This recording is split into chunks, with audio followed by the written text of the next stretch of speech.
Olá, bem-vindo ao segundo episódio do Movimento X. Hoje vamos conversar com o designer de interação Rodrigo Medeiros. Rodrigo mora no Recife, é fundador da Bru Design de Interação, uma associação sem fins lucrativos que incentiva a prática do design de interação no Nordeste. Também foi organizador e curador do Interaction South America 2013. É professor e consultor. E por último, só para a lista não ficar muito extensa, já que ele faz muita coisa, ele também é curador de visualização de dados da Campus Party Brasil. A gente vai conversar sobre o processo de design centrado no usuário, a relação dele com interfaces intangíveis, arte, tecnologia, o mercado de UX no Brasil e muito mais. Então vamos lá, eu sou Isabela de Fátima e esse é o Movimento X.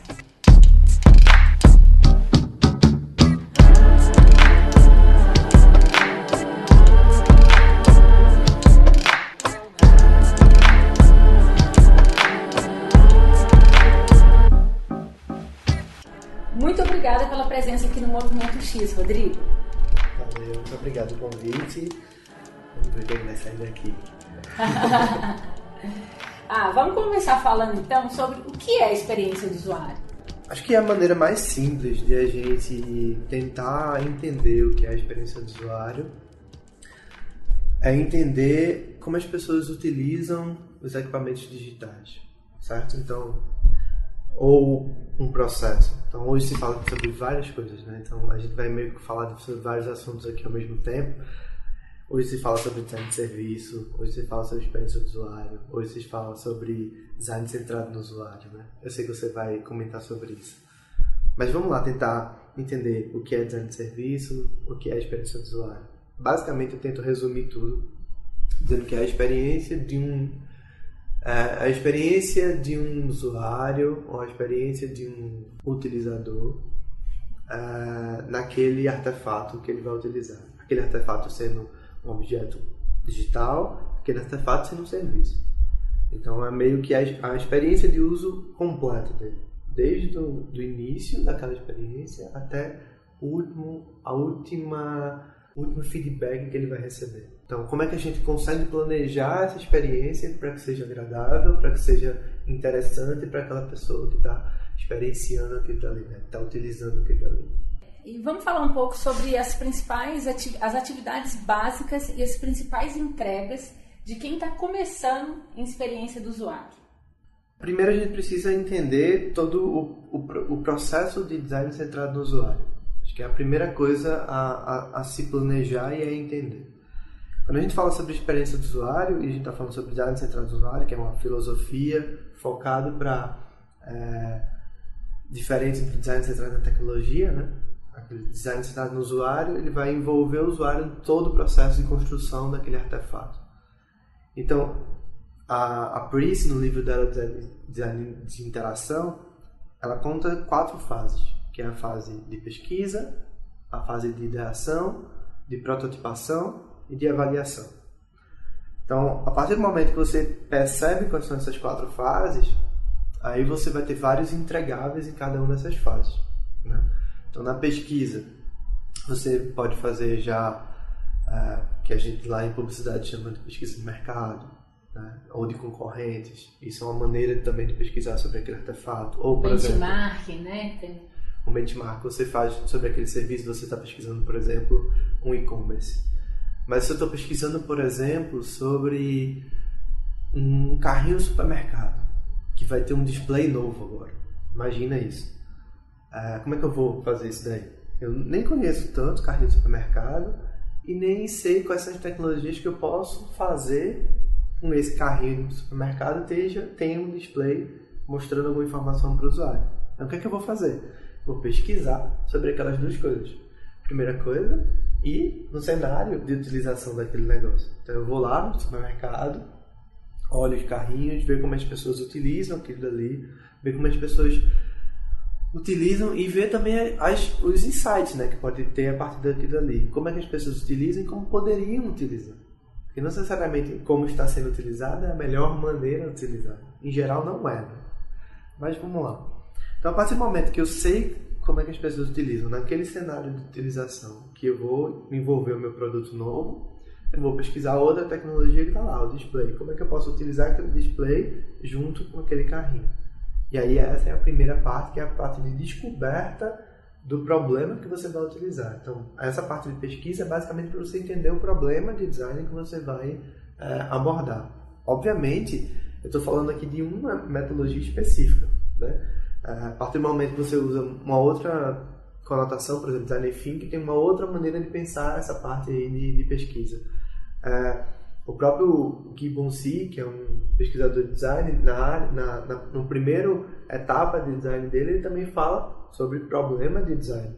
Então, tem várias maneiras de você pesquisar sobre problema de design. Mas eu vou dar essa visão de design centrado no usuário, que é a visão que eu utilizo para os meus projetos e dos meus alunos. Então, dessa maneira, a partir do momento que você consegue entender o problema de design, você vai começar a idealizar. Então, o que é que você vai fazer na idealização? Ou na ideação? Você vai entender quais são os mecanismos possíveis que você tem ali na sua mão para criar aquele artefato novo que você pesquisou, você viu o problema, você vai tentar resolver agora. Então, é você tentar já descobrir aqui qual é o seu público-alvo, qual é a sua persona que você vai envolver, né? Qual é a estratégia que você vai utilizar para aquele seu projeto, até modelo de negócio aqui de vez em quando entra também. Mas mais do que isso, é entender e tentar fechar uma ideia do que vai ser aquele artefato. Não necessariamente fechar, porque você ainda vai prototipar, então na prototipação vai ter muito vai e volta, né? Essa é a segunda parte. E aí tem várias outras metodologias e várias outras ferramentas que você pode envolver dentro de métodos, na verdade, que você pode envolver nessa etapa aí de ideação. Na terceira etapa, que é a etapa de prototipação, e isso daí é cíclico, né? É iterativo. Você pode voltar várias vezes, pode acontecer várias vezes sem ter que seguir nessa mesma linhazinha. É a etapa de prototipação. Se você vai prototipar, por exemplo, uma experiência de um celular, você pode prototipar no próprio papel. Você vai num carrinho de supermercado, talvez você vai ter que fazer uma maquetezinha sobre aquilo ali, né? Então, vou fazer uma maquetezinha, vou pegar o display, aí coloco um papel também nesse display. Pega uma cartolina, faz como se fosse um displayzinho, bota um papel ali. E aí você começa a montar o que você quer naquela interface. Como é que você quer que o usuário interage com aquele artefato novo que você está criando, né? Essa é a parte de prototipação. Essa é a parte que mais tem em volta. Você testa uma coisa e não dá certo, você testa outra, não dá certo, você testa de novo e diz, olha, talvez para esse público não dê muito certo isso, então você vai aí volta para a etapa anterior, veja o público de novo e aí volta de novo para a prototipação. E aí, fechando esse ciclo que eu chamo, né, de design centrado no usuário, tem a quarta fase, a quarta etapa, que é a etapa de avaliação. Nessa etapa de avaliação tem muitos métodos a serem seguidos. Tem o próprio, que é o mais clássico de todos, que é o teste de usabilidade no laboratório. Então o cara vai para um laboratório, você vai pedir para ele fazer uma série de perguntas, né, uma série de etapas, de tarefas, ele vai fazer aquelas etapas, e aí depois você vai analisar se ele fez correto, se não fez correto, se teve alguma duração maior do que é esperado, e aí você consegue entender um pouco mais onde estão os gargalos daquele fluxo de navegação. Tem outras maneiras de fazer teste de usabilidade, né? Tem teste de usabilidade outdoor, no próprio ambiente de trabalho do cara, ou no parque, se for no celular, por exemplo, tentando chegar mais próximo da utilização real daquele usuário, né? Vamos lá, a avaliação tem várias outras formas. A gente acabou na Campus Party agora em São Paulo, a Elisa Volpato estava falando sobre testes de usabilidade remoto. Então, a maneira de você testar, por exemplo, um aplicativo ou um website remotamente. A pessoa vai lá, está na casa dela, abre um website e começa a testar aquele website pela própria ferramenta dela. Eu já vi uma ferramenta que talvez possa ilustrar o que você está contando, que é, por exemplo, Hotjar, que você consegue ver como que as pessoas estão utilizando o que você construiu, né? Se aquele fluxo de navegação está fazendo sentido. Até outro dia eu vi no InVision também, que ele mostra a reação das pessoas na utilização. É sobre isso, né? A Elisa até deu uma explicação até razoável do projeto dela, o que é que vai ter, o que é que já tem. Ele grava a feição da pessoa, ele grava a tela, ele faz relatórios automáticos. Tem uma série de ferramentas que são bem interessantes. Como a ferramenta dela, tem várias outras ferramentas na internet. Talvez, por ser em português e por estar aí sendo uma startup nova e tal, e utilizando tecnologias super avançadas que eu ainda não vi outros gringos fazendo, pode ser um teste legal. Eu, em geral, sou clássico. Eu, em geral, vou para o laboratóriozinho, testo com os meus usuários e crio um relatório para as consultorias. E você mesmo conduz? Eu mesmo conduzo. Mas essa é como você vai ver com o tempo.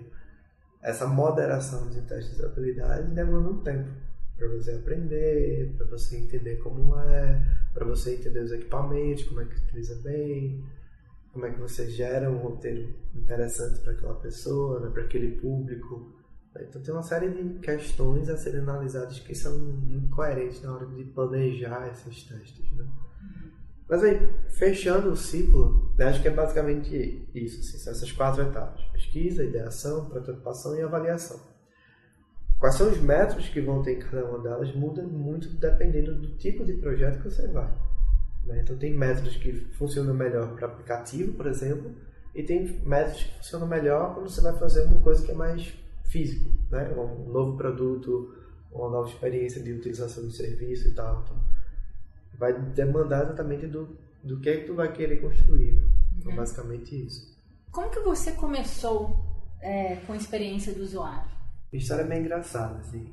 Eu comecei um curso de web design em 2005, mais ou menos.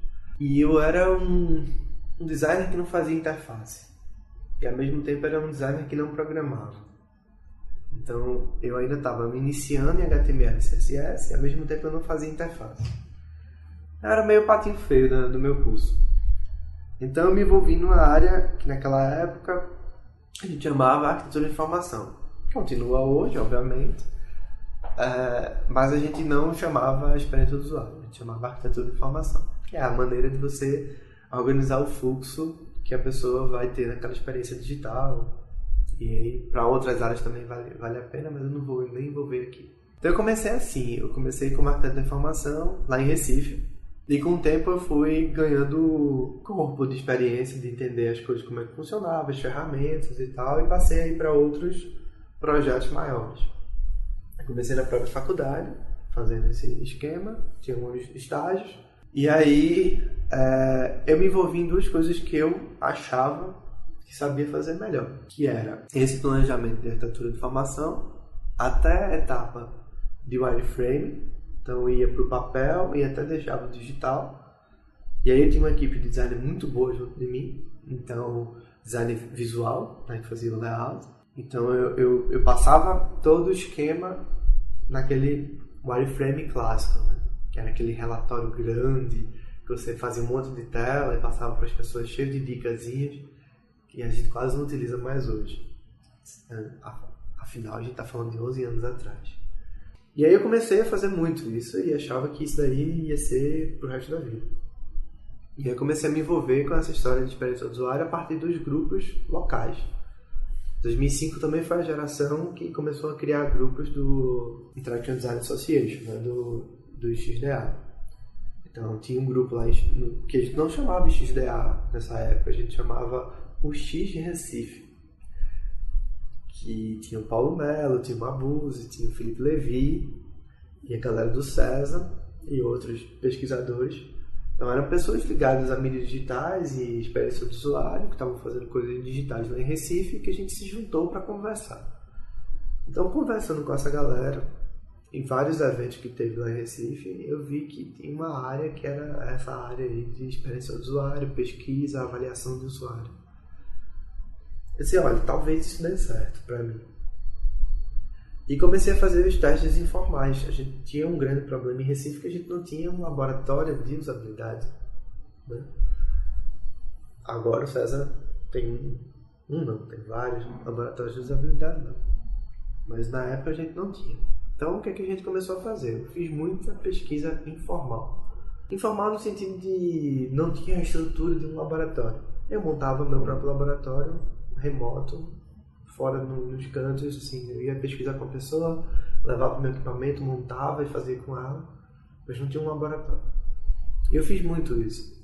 E eu comecei a testar também as técnicas, né? Eu não sabia nada também. Não tive nenhum professor que dizia, Rodrigo, o roteiro é assim.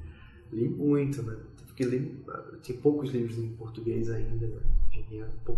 Ainda tem pouquíssimos livros em português.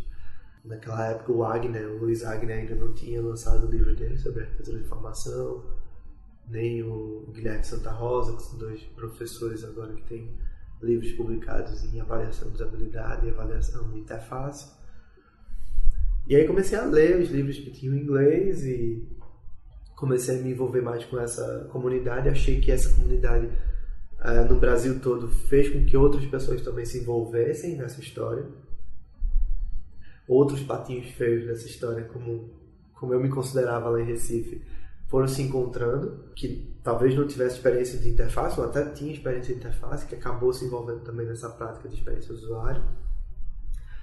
E aí eu envolvi isso também nos meus métodos de pesquisa no mestrado lá em Portugal. Eu não fiz mestrado em design, nem fiz mestrado em computação, fiz mestrado em arte digital, que a minha ideia era envolver artefatos que não envolvessem teclado e mouse.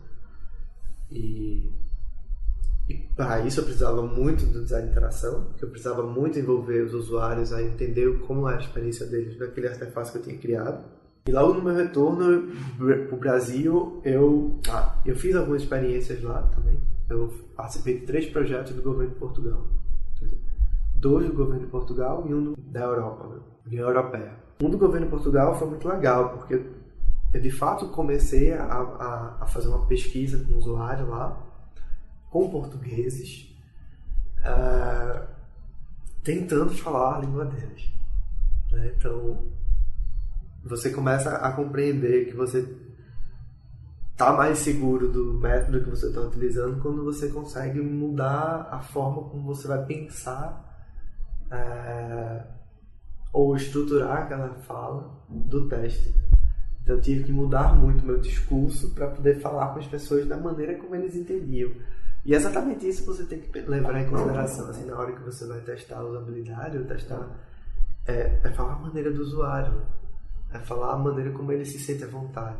Então eu não podia chegar para uma senhora de 60, 80 anos em Portugal e falar, olha, veja bem, vamos começar assim, né? E depois você faz isso daqui. Não, eles não vão entender dessa forma, né? Então você tem que mudar de fato a forma como você falava. E aí em Portugal eu tive essa experiência em 2 projetos lá que foram, para mim, assim, muito enriquecedor, assim, foi muito bacana. E aí eu voltei para teste de usabilidade no Brasil. Eu trabalhei na Try, lá em São Paulo. E foi uma experiência dia a dia, rotineira, né? Então, era todo dia fazendo teste de usabilidade, todo dia fazendo experiência do usuário, né? Todo dia fazendo um roteiro ou ajudando a equipe a fazer uma interface, ou ajudando de novo no processo de ideação, ou ajudando uma consultoria, e assim ia construindo as coisas. E aí, depois desse tempo em São Paulo, eu voltei para Recife para trabalhar com experiência do usuário com uma outra perspectiva, que era criar um produto digital, criar uma rede social para robótica educacional, que é o RoboLivre. A gente fez lá um pouco lá em Recife essa história, bombou o Brasil todo, quase 3.000 usuários registrados para um negócio de nicho, é bem específico, bem legal. E aí veio a outra história da experiência do usuário, que era repassar o conteúdo da mesma forma que a gente está fazendo aqui para outras pessoas. E aí foi o que aconteceu com o meu concurso lá no IF, né, no Instituto Federal. Que eu comecei a passar o que eu tinha visto e que eu tinha pesquisado para outros meninos bons que pudessem seguir esse caminho e envolver de novo a comunidade. Né? Então, nessa história toda daí, passou vários projetos. Né? Por isso que é tão importante esse negócio da comunidade. Passaram 2 grandes eventos na minha mão. Assim. A gente fez o Expo Design, que teve lá em Recife em 2007, que não envolveu muito experiência do usuário, mas já começou a envolver. E depois teve o Interact South America, que era exatamente esse envolvimento com a comunidade, que era uma coisa que eu via que era absurdamente importante para mim. Assim. Eu precisava conversar com outras pessoas que estavam fazendo a mesma coisa que eu na minha cidade, para entender de fato o que eu estava fazendo, ou para entender melhor o que eu estava fazendo. Né? E aí, da minha cidade e de outras cidades. Então, o XDA deu para mim também essa oportunidade de conhecer outras pessoas no Brasil todo e fora do país, obviamente, a partir do Interacts of America, que tinham o mesmo interesse, né?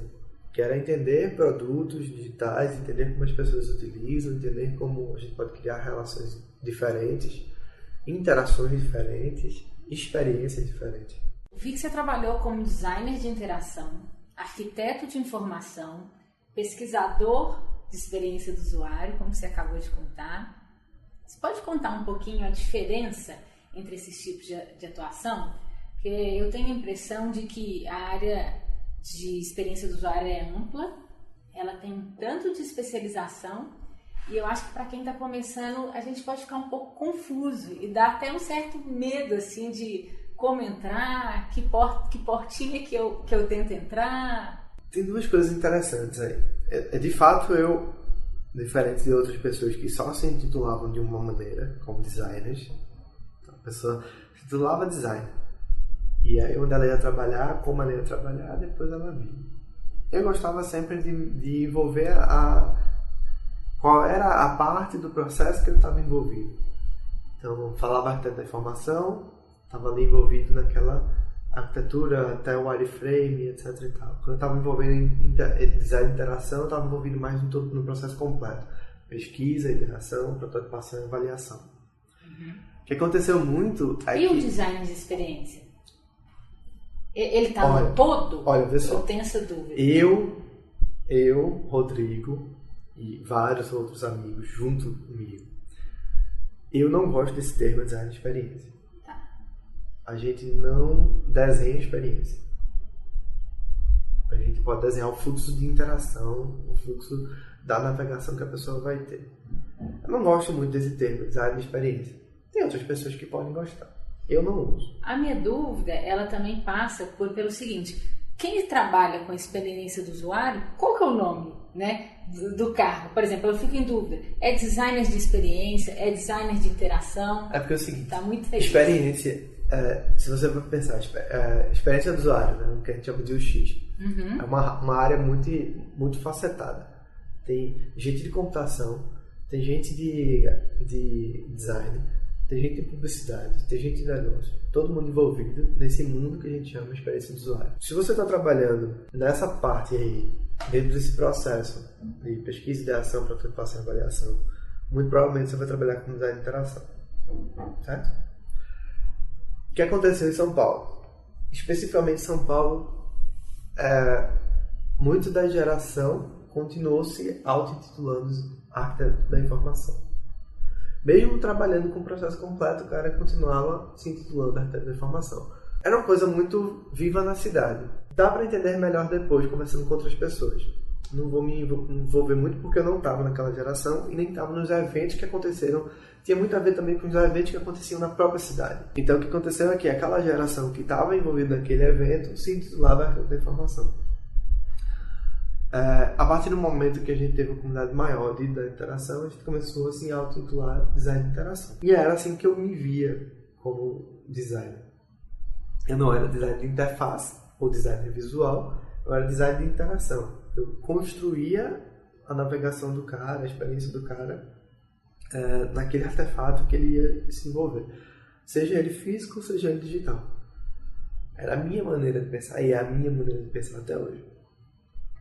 Com certeza hoje você vai escutar vários outros termos, como por exemplo, eu sou designer de serviço, né? Construir design de serviço, ou designer think, né? Ou arquiteto de informação de novo, ou design de interação, ou design visual, ou design de interface. Né? Então, onde você vai se encaixar, é como eu te falei, você vai se encaixar onde você se achar melhor. Se você acha que vale mais a pena ir para o lado de planejamento, estrutura, talvez seja melhor ir para a área lá do início do processo, né, de pesquisa, ideação. E aí tem a área de design thinking, tem a área de design de serviço, tem a própria área de arquitetura de informação, se você vai até a prototipação. Se você quer construir a história completa e quer se envolver em todos os processos, você se auto-intitula design de interação. Não necessariamente você vai trabalhar em todas as etapas, mas você pode trabalhar em todas as etapas. Mesmo você iniciando, e por isso que é interessante a gente estar conversando aqui, você tem que encontrar a área que você quer atuar. Você vai lá, testa uma parte. Gostou? Beleza, continua fazendo. Mas testa outra parte também, para ver se gosta. Gostou ali, fazer ideação? Beleza, então é um papelzinho só, um lápis, uma caneta. Vou prototipar alguma ideia aqui, pelo menos um fluxo de como é que acontecem as coisas. Pô, já comecei a fazer prototipação. Avaliação, pô, faz um roteiro, chama a mãe, chama o pai, chama o cunhado, a cunhada, faz alguma coisa, né, uma coisa mais informal, e aí vai testando, ver o que vai acontecendo. É assim que você vai ganhando corpo para poder fazer consultoria, fazer outra coisa depois, ou até conseguir um estágio, alguma coisa assim. E se eu quiser me envolver mais com a questão de pesquisa com o usuário? Porque eu tenho a impressão, lendo sobre vagas, lendo posts, de que pesquisa com o usuário acaba sendo o lado mais fraco da corda de quem está no dia a dia, de ou design de interação, ou design de experiência, né? Tem muita discussão sobre que na realidade você não dedica tanto tempo para pesquisa com o usuário, e isso fica muito confuso, já que assim, até o nome, né? User Experience, design centrado no usuário, para ser focado nisso. E como assim que esse é a corda mais bamba, né? Por que isso acontece?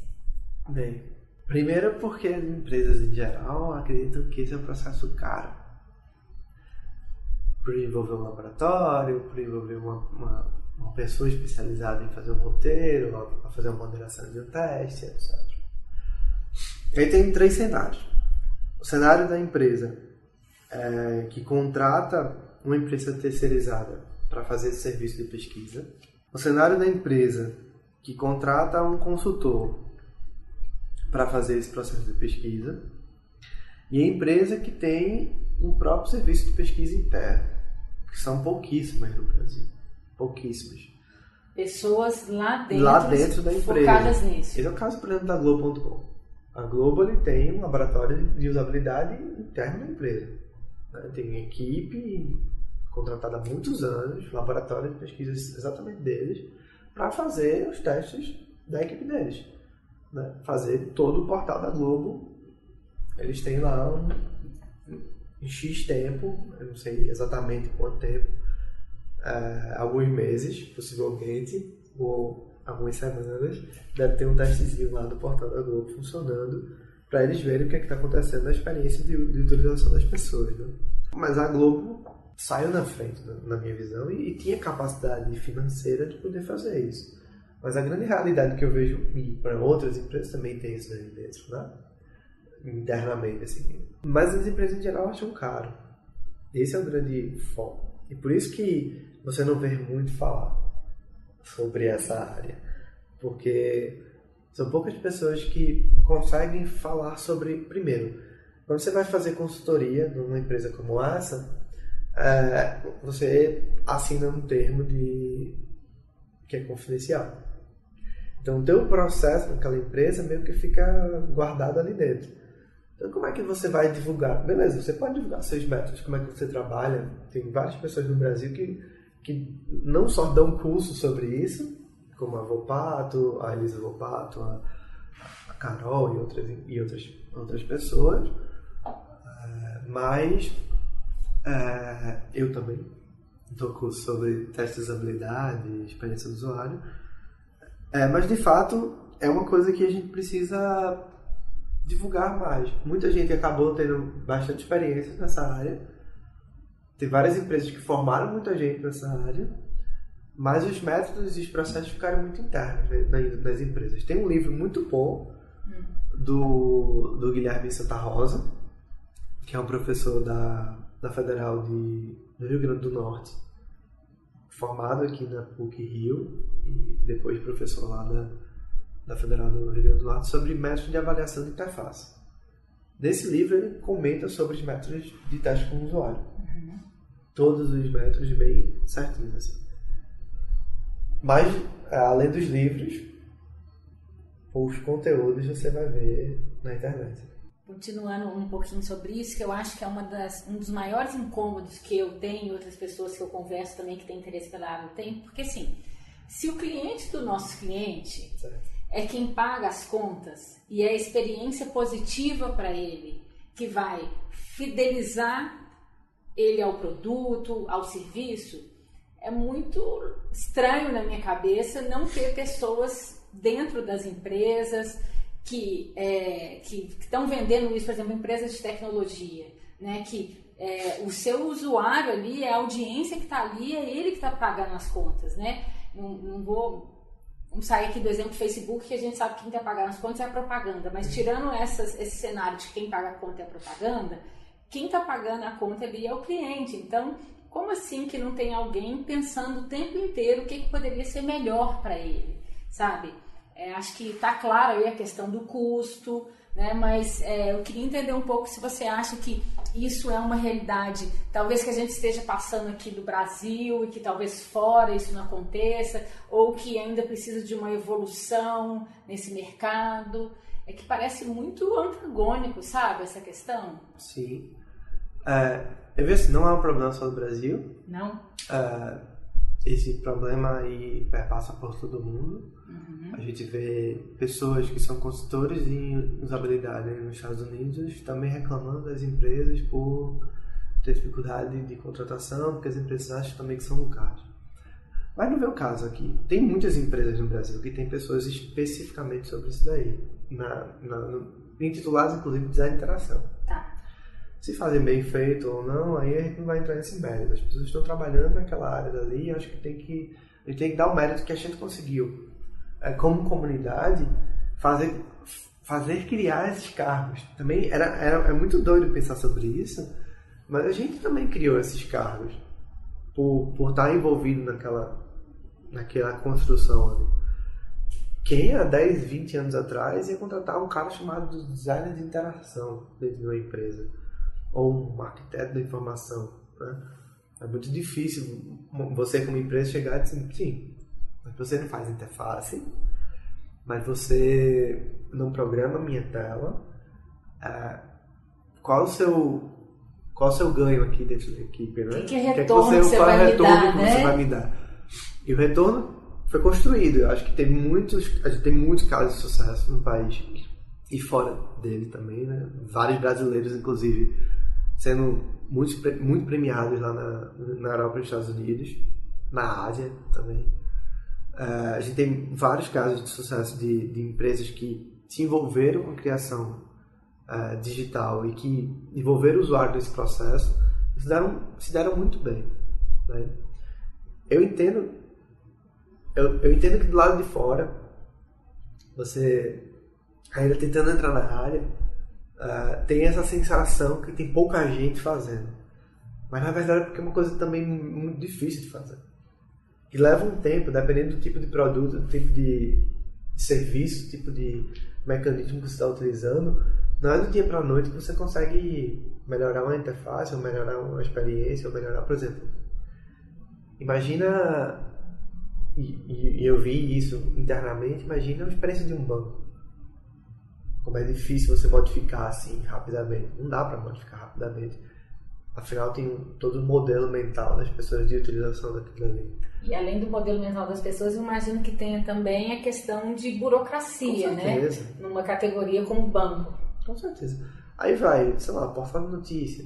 Além do UOL e do Terra UOL e o Globo.com, os outros que estão envolvidos, ou foram incorporados nessas grandes estruturas de portal, ou passaram por várias dificuldades aí, né? Tem, sei lá, outras experiências aí que a gente pode ter, né? Imagina o serviço de portal de serviço, sei lá, de telefonia. O que é que as pessoas, essas companhias de telefone, ou para as modificações das televisões hoje, né? Tem tantos serviços digitais como na própria televisão. Então, você vai, sei lá, HBO hoje, né? HBO. Ver como eles mudaram a experiência de 2, 3 anos para cá. Mas tem uma equipe de tecnologia pesada em volta daquilo ali, uma experiência do usuário muito grande ali também, né? Para conseguir fazer. E aí demanda também uma série de recursos tecnológicos para que isso aconteça, né? Às vezes a gente quer que o negócio aconteça rápido, mas não dá para acontecer rápido. Depende de um planejamento muito grande, focado também na própria tecnologia que a gente tem hoje, né? Acho que a gente teve grandes avanços nos últimos anos. Teve várias equipes formadas. A gente teve vários cargos sendo colocados nas maiores empresas do Brasil. Eu fico muito feliz que isso aconteceu de fato. Agora, essas empresas querem pessoas já com experiência. E como é que você vai ter experiência na área se as pequenas empresas e as médias empresas não estão contratando como deveriam contratar? Isso eu concordo com você. Tá? Então, como é que a gente ganha experiência se a gente está fora dessas grandes empresas? Né? Como é que você ganha experiência se você não tem muita coisa a fazer aqui? Cara, vai atrás. Tem que fazer esses outros caminhos. Quais os caminhos alternativos que tem? É fazer uma consultoria independente? Faz uma consultoria independente. É fazer uma pesquisa pessoal, digamos assim, para um projeto pessoal? Faz um projeto pessoal. E assim vai ganhando força, autodivulgação. Experiência, né? Autodivulgação, aprendendo. E aí uma hora aparece, né, uma oportunidade e aí tem que ir com todas as forças para frente. E eu acho que pode ter um outro complicador também. As vagas que eu tenho visto, elas pedem também conhecimentos em programação e conhecimentos em criação de interfaces. A gente já falou um pouco disso aqui, né? Então eu acho que um outro dificultador é isso. Poxa, eu quero adquirir experiência nesta área que é mais focado em usuários, né? Seja entender quem eles são, criar as personas, o que eu posso melhorar para que eles continuem sendo fiéis ou que tragam outros. E aí pedem conhecimentos em programação, conhecimentos de interface. E aí vem aquela nuvem preta, assim, né? Pô, e agora? Putz, eu não sei programar, eu não sei fazer interface. O design faz tudo, né? O design faz tudo. Mas sempre acontece, o design faz tudo, né? Nunca vai deixar de existir. Mas você acha que o puramente usuário, ele tá aí pra vir? Tem. Não, já vi não, já é realidade há muitos anos. O que acontece é que tem empresas que entendem que precisam desse designer e tem empresa que não entende. Como você vai passar para a empresa, para uma empresa pequena, vai querer que o designer que ela está lá faça HTML, faça CSS, faça a interface, faça a pesquisa com o usuário e dê 3 pulinhos. Né? Deve ser difícil formar uma pessoa assim, né? Com habilidades tão distintas. A gente está vendo cada vez mais profissionais multidisciplinares, o que imagino que deve trazer resultados muito legais para os problemas, mas é difícil formar alguém assim, né? É difícil, inclusive, ser bom dessa forma. Né? Tem vários casos brasileiros, inclusive, né?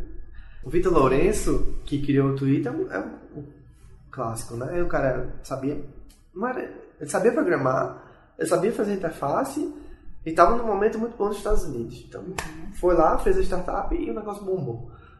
Tem o Marcelo Eduardo, que é um outro clássico fora da curva completamente, que é um cara extremamente bom em programação, tecnologia, entender o mundo digital, e ao mesmo tempo é muito bom em interface, em experiência do usuário, etc. Mas são raros os casos que você vai ter uma pessoa que vai conseguir fazer todos esse espectro de design bem, né?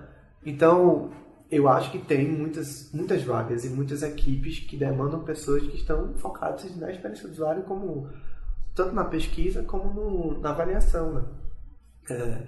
Eu acho sim que tem mercado, eu acho sim que tem que ter essa abertura para as pessoas, mas acho que é difícil as empresas entenderem que o cara vai trabalhar uma parte do processo. Com certeza. O que essas empresas sempre querem é sempre o lucro máximo daquele funcionário que ele está. Se aquele funcionário também sabe fazer uma interface, por que não utilizar aquele usuário, aquele funcionário para isso? Mas a gente não pode pensar dessa maneira. A gente tem que pensar que, a gente quer fazer a melhor experiência para o usuário. A gente quer fazer todo o processo de design central do usuário bem certinho. pô, vamos pegar aquela equipe multidisciplinar, né? Tentar fazer o que a gente esperava lá em 2005, quando consegui construir 10 empresas, né? Que era um cara focado em experiência, na avaliação da interface, um cara focado no visual, um cara focado no entendimento do usuário com aquela interface, né? Então, um cara de psicologia, um cara de etnografia, um cara de computação também junto, né? Se conseguir montar mais equipes multidisciplinares como essa, com certeza os resultados são melhores. A gente já viu isso anteriormente em várias equipes nos Estados Unidos, a gente já viu aqui no Brasil e na Europa também. E a gente já viu aqui no país acontecendo isso e funcionando muito bem. O caso do César, para mim, lá em Recife, é um caso de sucesso absurdo, assim, que era uma equipe de design de 3 pessoas, praticamente. Um engenheiro de usabilidade, um psicólogo e um designer se juntaram, montaram a equipe de experiência do usuário e montaram a equipe de design focado no design centrado no usuário, e de repente aquele modelo de design virou o modelo da própria empresa, né? Você montar um instituto de pesquisa focado naquele método de design centrado no usuário é muito difícil acontecer, e eles conseguiram fazer. Então eu vejo que tem vários casos de sucesso dessa maneira e várias empresas e equipes sendo formadas desse daí. Então vai chegar o momento de ter oportunidades. O que acontece é que teve uma geração muito grande de pessoas que entraram naquele mundo ali em 2008, 2009, 2010 e que as empresas ainda não absorveram todas as pessoas que estavam ali naquela geração, né? Então tem várias pessoas que estão ali como pleno e sênior e poucas pessoas sendo incorporadas nessas novas equipes, né? Então, obviamente vai acontecer esse processo de maturação da própria equipe, né? Essa troca de experiência, pegar uma pessoa mais júnior junto de um sênior para mostrar o processo, isso vai acontecer, isso é natural que aconteça, e o momento é agora, basicamente, eu acho. Bacana. Vamos falar um pouco mais do mercado de experiência do usuário aqui no Brasil? Sim, a gente lê muito e ouve muito falar sobre a aplicação da experiência do usuário muito fora do país, né? E aí eu queria que a gente falasse um pouco sobre o que está rolando aqui no Brasil, como é que está essa evolução. Como eu te falei, tem empresas que contrataram muita gente interno e montaram equipes de estratégia digital. A Vital, uma delas, conseguiu fazer uma grande equipe lá em 2011, por aí, até um pouco antes. A Globo.com conseguiu formar uma boa equipe, o próprio César conseguiu formar uma boa equipe, montando laboratório, conseguindo construir coisa. O Instituto Atlântico, aí em Fortaleza, tem uma galera boa ali também de experiência do usuário e métodos ágeis. O pessoal da IBM, lá no Sul, tem um material bom também, o Pedro Beleza, o pessoal lá fazendo coisas boas. Tem o pessoal da Samsung, lá em Manaus, tem o pessoal do Instituto Nokia lá em Manaus. E tem as agências e os grandes mercados que é o Rio e São Paulo. Uhum. A gente tem as equipes que estão envolvidas em experiência ou em pesquisa, digamos assim. Tem várias empresas em São Paulo, especificamente. Tem algumas empresas agora incorporando esse método aí também lá no Rio de Janeiro. A minha visão, muita agência de publicidade em São Paulo montando as próprias equipes de experiência do usuário. Isso é uma transição que eu não tinha visto até 2010 e que eu tenho percebido muito fortemente de 2013 para cá. Então, eu não vou dar o nome das empresas, mas tem várias empresas formando equipes de experiência do usuário. Eles contratavam equipes terceirizadas para montar projetos ou fazer pesquisas lá dentro dessas empresas, e agora elas perceberam que precisavam de gente lá ali dentro. Então tem esse outro mercado de agência que está crescendo em São Paulo especificamente e no Rio de Janeiro muito. Até me surpreendeu, porque eu não esperava que isso fosse acontecer. Eu vivi o oposto, né? O terceirizado da agência. Eu achei que não ia chegar o momento da agência incorporar esse processo dentro. Acho que o entendimento do mercado publicitário para essa experiência do usuário, design centrado do usuário, chegou até tardio, na minha visão, mas chegou. Então tem muitos casos benéficos acontecendo lá. Em Curitiba tem um pessoal muito bom, né, que não só do Fabelu, mesmo da PUC, da Universidade Positivo, construíram uma comunidade muito forte, né? Tem boas empresas lá também de consultoria e lá em Recife, por exemplo, a gente vê, além do César, outras pequenas empresas aproveitando o mercado tanto de pesquisa como de ideação e prototipação da experiência. Eu vejo pequenas empresas, o mercado também não é tão grande, e as agências multidades do Nordeste ainda não absorveram, como São Paulo e Rio de Janeiro absorveram essas equipes. E eu vejo um mercado muito bom para quem quer começar na área ou quem já está na área. É um mercado que tem vários mecanismos. Você pode ir como consultor, você pode ir como CLT, você pode ir como terceirizado, você pode, né, como estagiário, você pode ir com várias formas. Então, eu considero hoje como consultor autônomo. Eu vejo um mercado bastante amplo e sólido, que era uma coisa que não acontecia, sei lá, 5, 6, 7, 10 anos atrás. Que ainda era muito, nossa, o que vai acontecer com essa área? Todo mundo se intitulando arquiteto de informação, todo mundo se intitulando design de interação. O que é que vai acontecer com isso? Será que o Brasil vai absorver tanta gente assim? E absorveu. Né? Foram para vários outros mercados, mas absorveu. Então a gente vê muito órgão público com cargos para design de interação ou para arquitetura de informação. A gente vê muito cargos de professor focados em design de interação ou design digital, né, que a gente não via há anos atrás. Né? Então isso vai crescendo e só vai aumentar, assim, na minha visão, o que é muito bom para todo mundo, né? Para quem está começando e para quem está seguindo o caminho e trilhando esse caminho aí, espero pro resto da vida, né? Porque não tem mais de volta, né? A gente só vai ter agora mais artefato digital, mais experiências digitais, mais serviços sendo construídos, e a gente tá aí para isso, né? Tá aí para criar coisas novas e fazer melhor, né? Fazer com que a vida das pessoas seja melhor. E tem algum case emblemático de experiência do usuário aqui no Brasil? De alguma marca ou de uma empresa?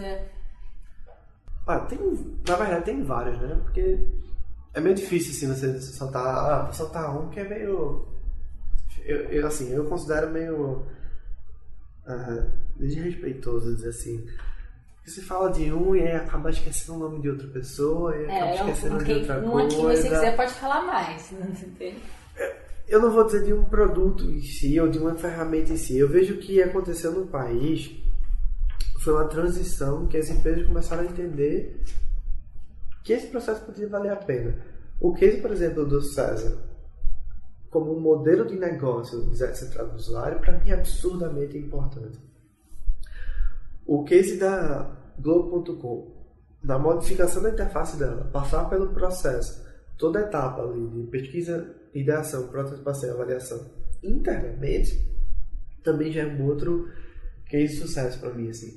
Eu vejo que era inimaginável para mim, quando eu comecei em 2004, 2005, pensar que uma equipe brasileira podia montar o seu próprio laboratório, montar aquela experiência, fazer testes regulares e ter empresa que pudesse bancar aquilo dali.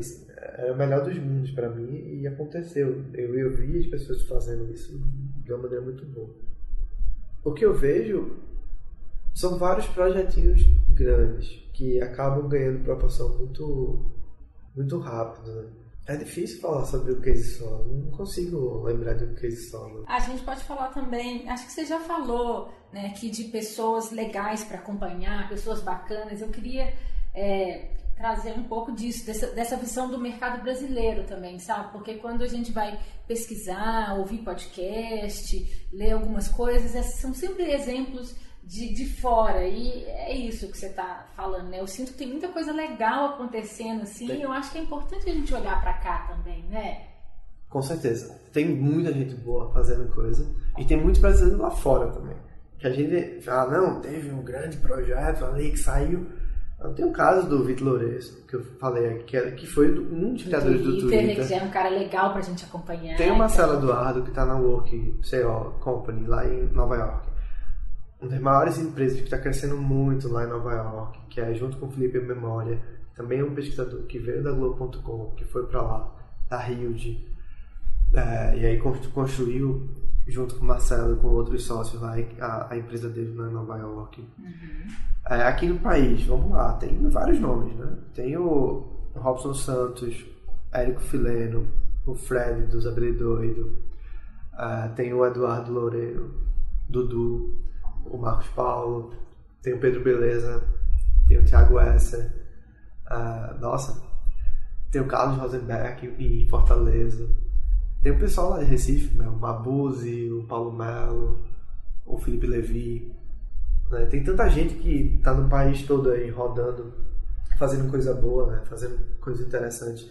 Acho que o grande lance é que surgiu uma grande comunidade.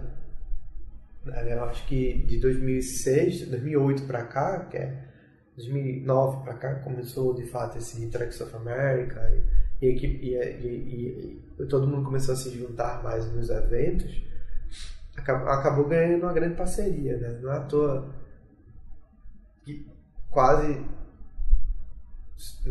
cinco edições foram no Brasil e só agora saiu para, né, 2014 saiu para Argentina e agora está indo para o Chile, né? Então a gente tem bastante gente boa aqui. Eu não vou dar mais nomes, porque aí eu vou começar a esquecer. Ainda tem já tem uma lista bacana pra gente, tem a Elisa Volpato, acompanhar. Ainda tem a Elisa Volpato, ainda tem o pessoal da Try, tem a pessoa da Saiba Mais lá em São Paulo, a Carol.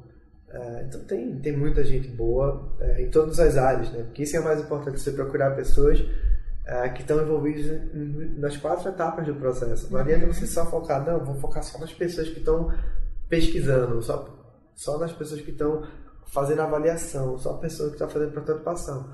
Tentar entender todo esse processo, né? Entender vários métodos que as pessoas também estão utilizando, bons e ruins, mas que você entenda que vale a pena você pesquisar e entender o que é que você quer usar ou não. Né? Tá. Vamos falar um pouco sobre a formação de um designer de experiência ou designer de interação. Qual que é a habilidade que você acha mais importante para a pessoa desenvolver? Ou quais habilidades? Querer conversar com as pessoas e ouvir.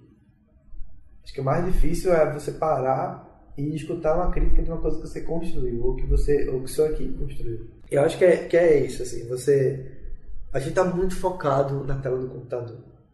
Então, a gente como designer é alucinado para estar sempre fazendo coisas na frente da tela do computador. E boa parte dos insights, das coisas boas que a gente consegue para os projetos estão fora da tela do computador. Ou numa conversa que você vai ter com o usuário, ou numa habilidade que ele vai mostrar, ou que vários vão mostrar num projeto seu, num artefato que você está criando, que você não sabia, que você não demandava para a sua equipe, ou de uma linguagem que você usou e que as pessoas não utilizam, né? Como é que você vai fazer isso, velho? Você vai e sai do laboratório, né? Sair do seu escritório. Muitas pessoas esquecem que existe um mundo fora do escritório. E as próprias empresas não estimulam as pessoas que estão envolvidas nessa área a sair do próprio laboratório ou sair do escritório. Afinal de contas, aquilo pode custar para ela, né? Mas, ao mesmo tempo, pode fazer com que o campo, né, a atuação no campo é extremamente necessária para esse tipo de profissional. E aí é o profissional que tem que dizer, olha, cara, isso é importante por isso, isso, isso e isso. Essa é a maneira de eu entender como o usuário vai se comportar nesse tipo de coisa. Então, se você não sai do seu escritório, se você está lá na frente do computador vendo várias ferramentas novas que surgiram, porque existem bilhões de ferramentas novas agora para interação e prototipação. Várias. Nos últimos 2, 3 anos surgiram muitas. Na minha época só tinha 2. Mas agora existem muitas. E aí você vai focar o quê? Você pode focar, não tem problema nenhum. Você vai focar o quê? Em aprender a ferramenta ou aprender o método para falar com as pessoas. É a maneira como você vai querer se comportar como profissional. É a maneira como você vai se portar no mercado como profissional. Eu posso ser o cara específico daquela ferramenta X de prototipação. Tem mercado para o cara? Tem. Até um certo nível. Porque aquela ferramenta daqui a um tempo ela pode sair do mercado e aí você vai ter que virar contra a ferramenta e às vezes as pessoas que focam muito numa ferramenta só não conseguem se evoluir no processo como um todo. Se você foca no processo como um todo, talvez você tenha mais aberturas depois para se recolocar no mercado. Né? Você foca na ferramenta só, que é o caso de muitas pessoas, você pode levar o pulo do gato de outras ferramentas que você não esperava e aí para se recolocar no mercado é muito difícil. Tem algum hábito ou uma prática que você acha que pode ajudar a desenvolver um olhar legal? Por exemplo, criar um hábito de ficar atento às experiências boas e ruins que a gente tem no dia a dia, seja olhando um site, um aplicativo ou coisas físicas, ou então até acompanhar a interface de jogos ou outros dispositivos. Isso é uma coisa que veio comigo desde sempre. Sempre fui muito observador. Eu olhava para tudo e queria entender como tudo funcionava. E eu acho que tem que ser meio um papel desse daí que você, como designer de interação, tem que ter. Não só o de entender como as pessoas interagem com aquilo ali, mas como é que aquele negócio funciona. O que tem por trás daquilo dali? Porque se você aprender por trás daquilo dali também, pode ser que seja interessante para você criar uma nova experiência. Uma outra maneira, óbvio, olhar como as pessoas interagem com aqueles equipamentos. Não é só a sua experiência de ver um negócio diferente e dizer, olha que legal, vamos ver como é que isso aqui funciona, mas ver as outras pessoas interagindo ou com a mesma coisa ou com coisas diferentes. Você olhar aquilo ali e dizer, a coisa que eu passei mais tempo nos últimos tempos vendo foi vendo como as pessoas usam os totens em shopping center. Que é tipo, uma criança usa de uma maneira, um senhor usa de completamente diferente, né? E aí, esse tipo de experiência você tem que ficar de olho para ver, depois surge uma oportunidade ali, olha que legal, pode melhorar aquilo ali. Deixa eu ver mais. Sim, óbvio, o game tá na frente de todas as coisas de interação, né? Todas as possibilidades de interação. A tecnologia tá ali. Não só de game, mas, sei lá, uma coisa que e aí foi por isso que eu também fui para a área de artes e arte e tecnologia, porque muitas das experiências que aconteceram com os equipamentos que a gente conhece hoje surgiram num doido artista fazendo aquele negócio acontecer às vezes décadas antes e vê um executivo de uma grande empresa e olha para aquilo ali e diz, olha, isso aqui dá para fazer uma webcam no computador. Isso aqui pode ser um microfone interno dentro do computador. Isso aqui pode ser um celular sem fio, um telefone sem fio. Olha que legal. Né? Então, às vezes você perde um pouco esse olhar de experienciar coisas diferentes. E é importante você ter o olhar do artista também, eu acho, às vezes. Procurar coisas diferentes, procurar essas conferências de arte e tecnologia que existem por aí e ver o que esses caras estão criando, ver quais são as coisas doidas que eles estão fazendo, porque talvez uma coisa doida dessa daí pode bombar rapidamente e você já viu antes das pessoas, você já procurou antes das pessoas, você já sabe como que o negócio funciona e corre atrás, né? Já vai pelo menos um pezinho na frente da galera. Aí você já deu uma série de dicas sobre como criar repertório, né? Falou de pessoas bacanas, livros. Tem alguma palestra, algum livro, algum blog, algum evento que você não tenha dito que você acha que assim, pode ser muito legal para quem quer começar? Tem uma palestra que eu sempre peço para as pessoas verem, porque está no YouTube e é fácil de descobrir. Inclusive quem apresentou é o Caio César. Que é a palestra do Robson Santos no Interact of America de 2011, em BH. Que ele fala sobre a análise contextual. Que a gente, como designer, a gente não faz etnografia. O que a gente faz é design contextual, análise contextual. Eu acho aquela dali uma das palestras mais legais que eu lembro e sempre peço para as pessoas verem aquilo ali, porque é muito bom. Tem duas palestras do Érico que são muito boas, do Érico Fileno, que estão no YouTube. É uma na Campus Party e a outra...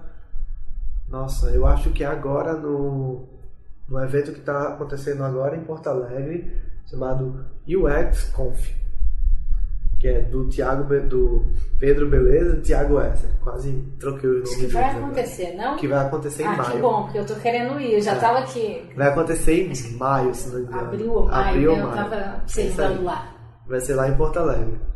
E o Érico fez ano passado e o vídeo já está disponível e é muito boa a palestra dele.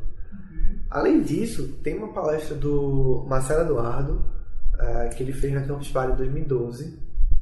Ou é 2012 ou 2013? Eu mando o link para você, é mais fácil. Para a gente colocar disponível depois para as pessoas. Que ele fala exatamente desse processo da construção de ferramentas digitais na transição entre a comunicação da televisão e o mundo dos serviços. Então, o Marcelo Eduardo ele foi responsável na empresa dele da reestruturação da HBO. Então, tem um negocinho agora da HBO que é como se fosse Netflix. E aí ele mostra exatamente o processo de construção desse negócio. Qual foi o método de tecnologia que foi utilizado, por que eles construíram daquela maneira e tal. E é muito boa a palestra. Além disso, livros. Como eu falei, tem um livro do Guilherme Santa Rosa, que é muito importante. Tem um livro da Price, que é Design Centrado no Usuário, que é um livro azulzinho, bem bonitinho, que está em português. Tem um livro do Luiz Zagner, que, se não me engano, o nome do livro é Arquitetura de Informação e Ergodesign. Tem o próprio site do Fred, do Zabelidoido. O Fred também passou um tempo na Holanda fazendo o doutorado dele, mas ao mesmo tempo ele não deixou de publicar sobre essa interface, né, entre usuário e essa interação, na verdade, entre usuário e interface. E acompanha os cursos que vão ter da Design Thinkers Group e a Design Thinkers Academy, que sempre vai acontecer cursos no Brasil todo, né? Então está rodando aí no Brasil todo agora num momento de expansão bem forte. E tem vários outros pesquisadores rodando. Você vai conversar com alguns deles, com certeza, que podem falar algumas outras baboseiras do que eu falei aqui também. E para fechar, como conseguir a primeira experiência na área? Com esse foco de querer mais trabalhar propriamente para o usuário mesmo, né? Pergunta difícil, porque a sorte que você está em BH, ou não, o azar que você está em BH. O meu foi azar que eu estava em Recife. Como eu te falei, eu tive que trabalhar como consultor independente. Porque não tinha pra onde ir. Tinha empresas grandes, eu não queria trabalhar naquelas empresas grandes, sem citar nomes. Nem tive também a oportunidade de trabalhar nessas empresas grandes. Então, o que eu fiz? Eu criei o meu próprio caminho. Então, se tá muito difícil, cria seu próprio caminho. Vai lá à frente, mete a cara. Se der errado, o não você já tem. O não você já tem para qualquer coisa. Se der certo, pô, massa, deu certo. Olha, eu tô aqui, falando com você 11 anos depois que comecei. E é isso, assim, você tem que meter a cara. Eu acho, assim, tem duas oportunidades mais fáceis. Tem o mercado de São Paulo, que ainda é muito forte, e vai ser forte sempre. E é esse mercado de empresas especializadas em pesquisa, que você pode ganhar experiência ali. Voltar para o mercado das agências, que não sei se interessa. Criar a própria consultoria de pesquisa, que é mesmo que você vai testando, ver o que vai dar certo, ou o que não vai dar certo, e assim vai. E pesquisar, analisar e correr atrás e ver mais livros. Todo mundo começou aqui meio sem saber o que ia fazer. E deu certo. Né? Muitos não deram. Por vários outros motivos. Mas assim, quem se envolveu, quem pesquisou, quem viu o que estava acontecendo, e é uma coisa interessante, ver o que está acontecendo lá fora também. Não é um negócio, focar só no Brasil, não. Ver o que está acontecendo em todo o país, em todo o mundo, na América Latina. Tem várias empresas na América Latina que são absurdamente boas. tem duas meninas na Colômbia, em Bogotá, que é a Natália Vivas e a Isabel Murilo, que eu acho elas incríveis, que elas têm uma empresa chamada Usuárias, o X, que é lá de Bogotá. Então, ver essas outras experiências, porque de repente surge um negócio, uma oportunidade para ir para lá e sair do país e ir para o Chile também, que tem outras equipes boas, e para a própria Argentina, que tem outras equipes boas. Às vezes a gente fica muito preocupado em estar aqui no país o tempo todo. E a gente tem que meio que abrir um pouco o leque e dizer, olha, vamos ver aí o que vai acontecer, e aí vamos decidir, né? Vamos aí, depois ver o que acontece. E acho que tem muito disso, assim, você se envolver em vários movimentos, como esse que você está fazendo. Na minha visão, você está recriando um movimento X que a gente fez há 10, 11 anos atrás. Porque é exatamente isso, é passar conhecimento para as pessoas e ver quem vai chegar, quem vai ajudar, quem vai fazer coisas diferentes também, sabe? Acho que vale muito a pena. Continuar com isso daí é muito bacana. Então, acho que é isso. É tentar sem perder a esperança. Bacana demais. Beleza. Quem quiser também seguir algumas coisas que a gente está fazendo, vai lá no Twitter, Medeiros _Rod, tá? Medeiros Rod, Rodrigo Medeiros. Então, quem quiser alguma coisa, entre em contato lá também, a gente está sempre disponível. E aí eu vou deixar meu e-mail de contato também, é rodrigo.medeiros@ifpb.edu.br. Também quem tiver alguma bronca para resolver, alguma coisa para pesquisar, algum projeto interessante também para fazer parceria, estamos sempre disponíveis. Então é isso. Então muito obrigado pela oportunidade, foi muito legal estar aqui. A gente que agradece. Obrigada, Rodrigo.